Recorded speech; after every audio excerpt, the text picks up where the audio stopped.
Isa sa mga hinahangaang basketballista noong dekada 90, si Nelson Asaytono. Halos lahat ng award sa PBA, puwera lang ang pagiging MVP na iuwi niya. Nasaan na nga ba siya ngayon? Roda Magnaye, ikwento mo. Probinsyano at Tubong Mindoro ang itinuturing na isa sa pinakamagaling na manlalaro ng PBA, si Nelson Asaytono. Nagsimulang mag-basketball si Nelson sa University of Manila bilang estudyante. Matalo ako sa UM tsaka nag-champion ng UM. Wow! 10 pesos lang.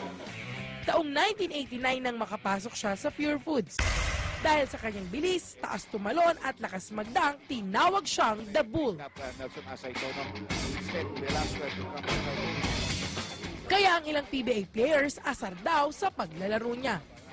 April 7, 2005 nang gawin ni Nelson pang 12,268 point niya. Pang-pito sa may pinakamaraming nagawang puntos sa PBA. Actually, halos lahat ng award nakuha ko na eh. No? Ang isa lang talaga ang hindi ko nakuha, yung MVP. Sa paglipas ng panahon, tuluyang nagbago ang ikot ng bola sa buhay ni Nelson.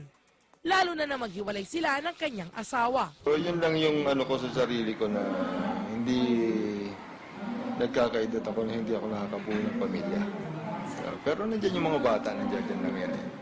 Kahit di niya kasama ang dalawang anak, saludo pa rin ng mga ito sa kanya. Super nice niya talaga.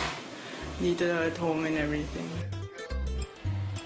Full-time employee sa isang networking company sa Ortigas, si Asaytono.